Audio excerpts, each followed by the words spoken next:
Hi, Professor Alator. My name is Addie Smith, and this is the sixth speech, the persuasion speech.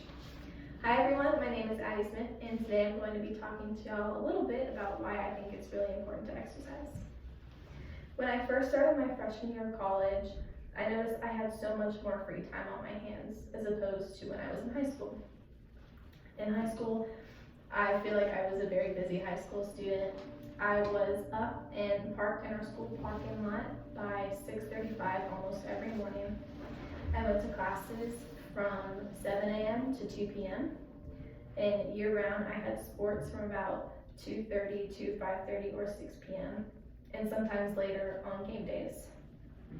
After that, I would get in my car, go home or go pick up some dinner, and I would do really anything that I needed to do before getting ready for bed and repeat the same thing the next day. Although some days I felt super exhausted and like I didn't want to do anything for the next 3 days, I loved the feeling of accomplishment and how productive I was at the end of every day. So fast forward to the first couple months of college. It was definitely a different lifestyle, to say the least.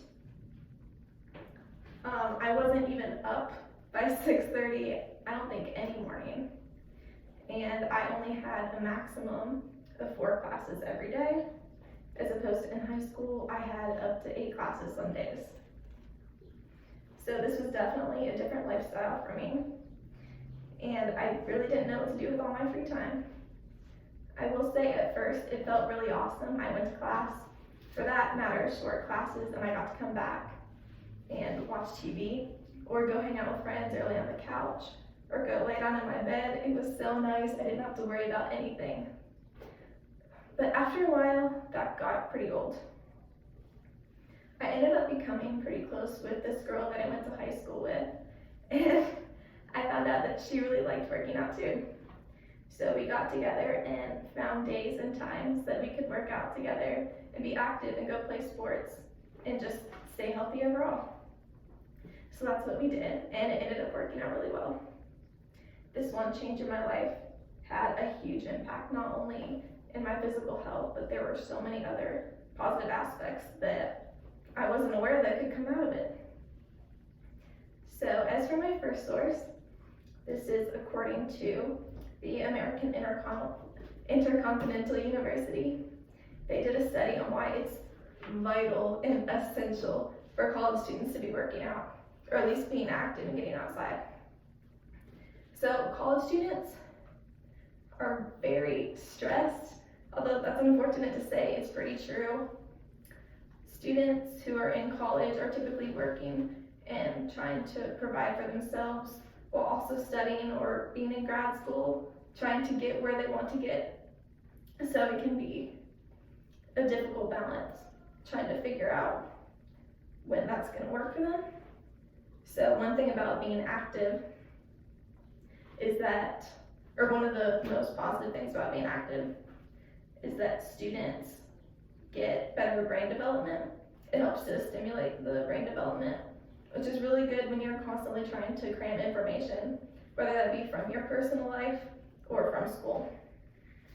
Another aspect is that this helps with remembering things. So there is something in your brain called the hippocampus, and the hippocampus has to do with memory retention. What's unfortunate is that it starts to shrink in your 20s, but if you're active and constantly living a healthy lifestyle, it shrinks less and it's prevented. So this actually has long-term benefits, which means you will hopefully be able to remember more things as you're older, which a lot of people don't know. Another one of the benefits is that it can help you with focusing and being concentrated on the task that you're working on.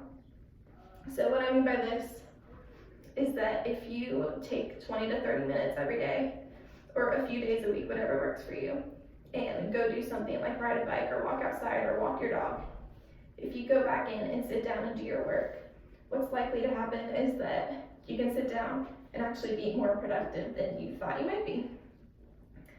So I also read this book called The How of Happiness by Dr. Lyba Mirsky, And basically what she says in one of her studies is that when a person feels like they have control over something, they feel very empowered and it's refreshing to them. And people tend to like having control. So that ends up being a really positive aspect for a lot of people. So thank you for listening, and I hope y'all enjoyed my speech.